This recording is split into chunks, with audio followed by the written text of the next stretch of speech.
Hey guys, welcome back to my channel, and today I'm actually going to be telling you guys all about how I got engaged. Not how I got engaged, but like basically just little story behind what happened.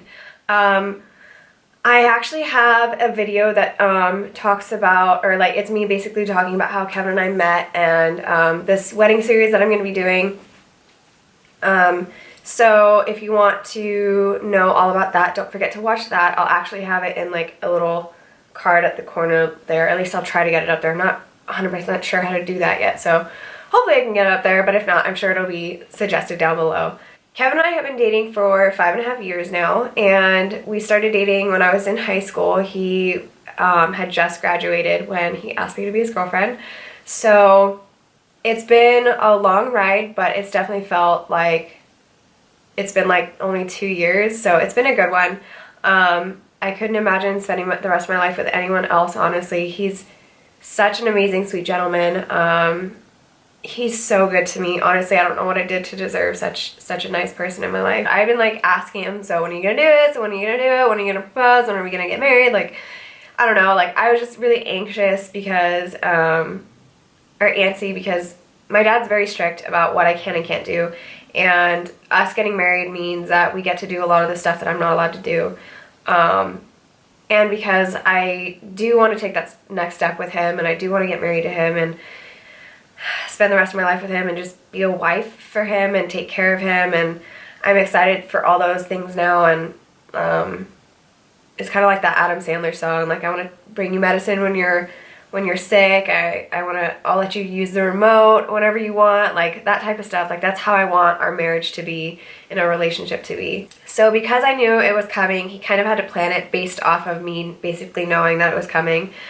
He asked me to pick out a couple settings, like ring settings for him. I ended up narrowing it down to the setting that I have on right now and one other setting, which was like an infinity band, but it wasn't like it crossed over itself. Like it had spaces in between the like infinity part, and it was really pretty. It was all pave diamonds, but right now the setting that I have is very princessy. It's like so sparkly the camera won't really focus. But you can see there's a lot of like design to it. And he also had me pick out a couple stones, center stones, just to see like what color I wanted. Whether I wanted a gem or a diamond. Unfortunately, my finger is extremely small. I'm a size 3. So when he went to go pick out the ring, they actually had to size it down to my size, and they had to custom make it because my size is so small, and I'm assuming that no one had ever ordered the ring in that size before, so they didn't already have like a preset design for that size. So they ended up making it, and it wasn't perfect, so they had to remake it, and Kevin was scared that it wasn't going to come on time because I told him, I basically was like, I want you to propose before I graduate because I want to be able to enjoy both of them separately. I don't want everything to all happen like all so fast, everything at once, and not be able to kind of enjoy engagement and graduation at separate times.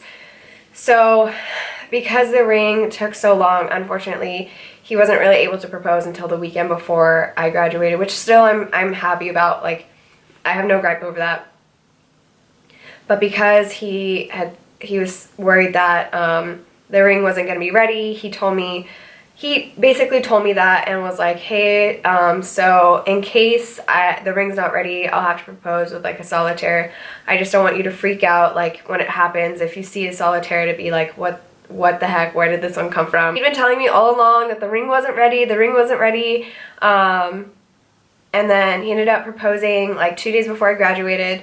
We both knew it was gonna happen that day, so the night before he came over, and he like was all cute and excited, and so I asked him like, what time do I need to get up, what time do I need to be ready by, and he was like, I'll let you know. Everything that I was asking him, he was like, I'll let you know, I'll let you know, I'll let you know. I was like, oh my gosh, okay, when are you gonna let me know? I'll let you know. Like, okay. So I told him, I was like, well, I do need to know like what time to get up and like how long, or like what time to be ready. So he said, okay, well, go to bed by midnight and be up around 9. So I woke up, and then at 9 a.m. and about 15 minutes later I ended up calling him because he had to text me basically telling me like when to be ready by or anything like that. So I asked him like, so what am I dressing for? When should I be ready? He said, be ready by 10 and dress comfortably. I was like, okay, well, how comfortable is comfortable? Because you know guys, like they don't necessarily always understand like girl style. And I was like, I can be like super comfortable, like no makeup, yoga pants or pajama pants, and I don't care, I'll go out in public. No, just dress like comfortably, but like normal clothes. So I dressed in like jeggings and a cute little sweater and Uggs because it was a little chilly that day and overcast. So I call him at 10, I tell him that I'm ready, and he was like, well, I'm not ready yet, so just give me a few minutes, I'll let you know when I'm ready. I said, okay. So he calls me at like 10:30 and basically tells me that he left something on my porch for me, and I walk out to my front porch, and there's a little basket with a card and 2 of my favorite donuts from my favorite donut shop. The card basically just said like, this is the day that you've been waiting for, blah, blah, blah, blah, being all cute. And then he sent me on like a scavenger hunt to all the different places that were kind of special to us. So that card sent me to a local park that we'd had our first date on. He'd also made a Spotify playlist that I could listen to it, and it had all of our songs that we've spent so many years singing together in the car, and it was just really sweet that he even thought to do that or to make that so I could listen to it in the car while I was driving the park. And then when I got to the park, I found the letter, I read it, and then it sent me to our high school. So when he had already graduated, I was a senior, and the only time, because we weren't allowed to date, the only time I got to spend with him was at lunch. He would drive half an hour from college where he went to all the way to my high school to see me for half an hour on my lunch break, and then drive all the way back to college. This guy like went way out of his way to see me, and I mean, it definitely hit me right here. After that, I got to our high school where we used to like sit for lunch, and then he sent me to a place called Top of the World, which is like this place in our city where you kind of hike to like this the top of this hill that's really steep, and you can see like the entire city. And then on a clear day, we used to go up there a lot when we had the time and just sit up there and talk and just look at the different lights out in the distance. And we've watched the Disneyland fireworks from there as well, because you can see them. So I got up there, got another letter, and it said basically to call him when I was at the bottom of the hill. So I got to the bottom of the hill, I called him, he said, okay, well, time for you to go home. And I was like, all right.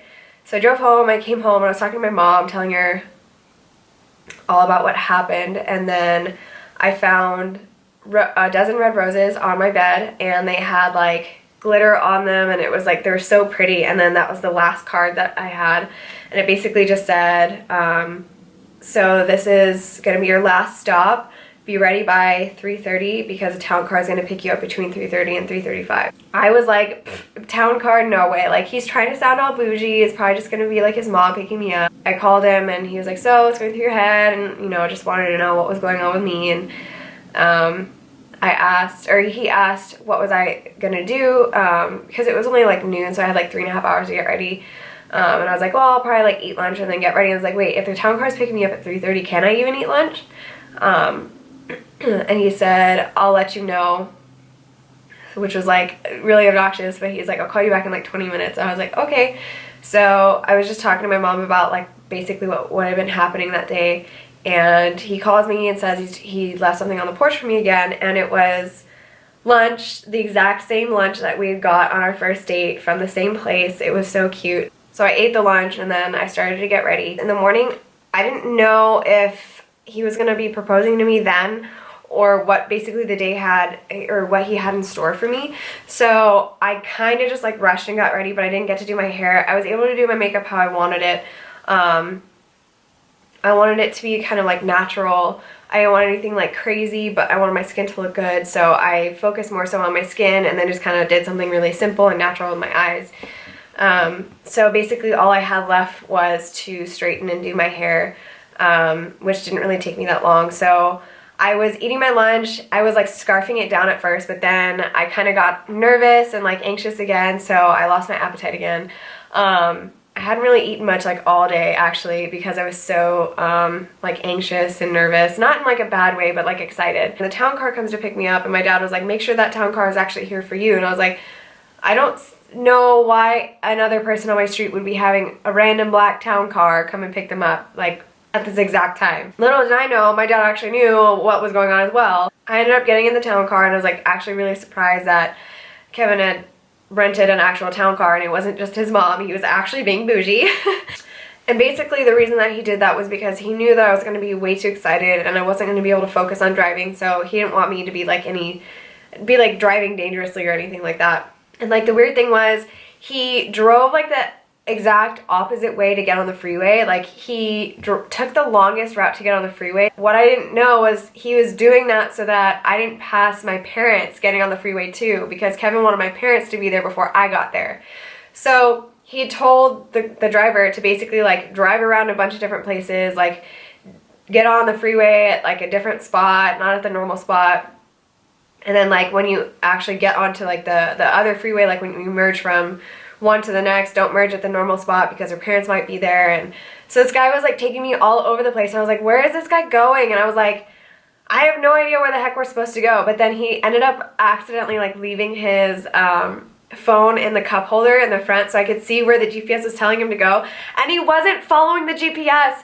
It drove me nuts. So at one point I was like, okay, he missed the entrance, like the merging onto the next freeway. He missed the next exit. He missed the next exit, and then that's when I said, hey, I think your GPS is telling you to go somewhere. I'm thinking like all these terrible thoughts. I'm being so mean.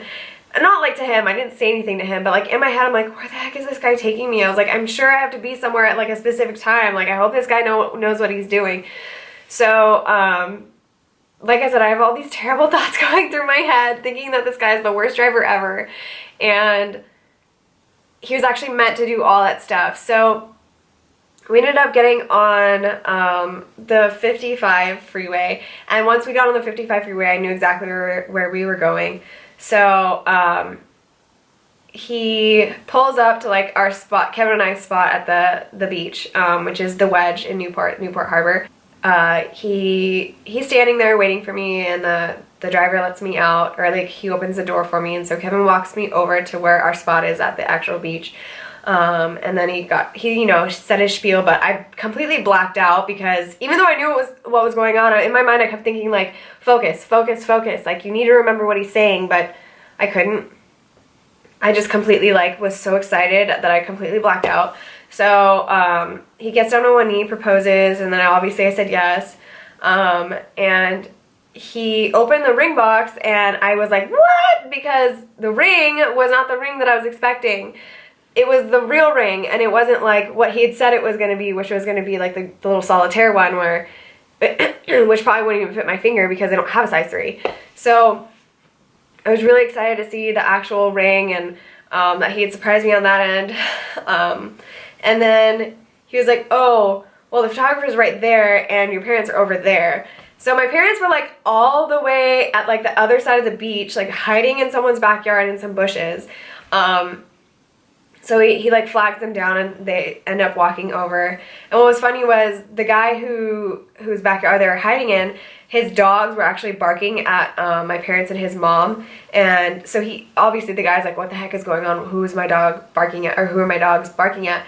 And he walks out and they're like, oh, he's proposing, and Kevin showed him the ring and he was like all excited for Kevin. And so he took the dogs back inside and made them, you know, be quiet, so that I didn't know that my parents were there. And my dad was saying like how he had worn a white shirt to the beach and he was hiding behind this green bush, and he was like, of all days for me to wear a white shirt, why did I have to wear a white shirt today? And I was like, you knew this was happening. You had the chance to wear something else. But it was just funny, like hearing all like the backstory about it, and like what happened like behind the scenes and all that. And then Kevin, after I said yes, he was like, so I basically spent the past 2 weeks photoshopping a Snapchat filter, and he made the Snapchat filter and it was this exact, like basically the exact same ring, and it said like we're engaged over top of it. I'll probably insert like a little picture here. And it was like geotagged specifically for the Wedge. It was so cute. So we took a ton of pictures using the Snapchat filter, obviously. We ended up going to Olive Garden with my parents and his mom, and we celebrated there. We had a bunch of wine. So yeah, that was basically the night, and for the next like 2 days I was still just completely in awe, and like my nerves never really settled for several days after that, because 2 days after getting engaged I ended up graduating from nursing school. So it was a lot to kind of process all at once, and for me, graduating nursing school is a huge accomplishment. I basically went through hell and back at that school, so I was really excited and really happy to be graduating, and I was also really excited to be engaged. So like I said, it was just a lot to process all at once. So it took me probably like a week to just completely like, okay, this is it, like this is real. And now it's been 3 weeks later, I think it's 3 weeks, or maybe a little over 3 weeks, and it's so nice to know that I'm going to marry the man of my dreams, and that I get to be there for the rest of his life and for all those other milestones that we're going to have together, and to basically build our lives together and build a family together. Yeah, and to experience all the things that I haven't been able to experience yet together, and make those memories together. So yeah, that's the end of my engagement story. If you guys like this, don't forget to like and subscribe. And again, I will be doing a wedding series, so probably like once, maybe twice a month, I'll be posting a video from now until when I get married in June of 2018. I hope you guys enjoyed this, and I will see you in the next one. Bye guys.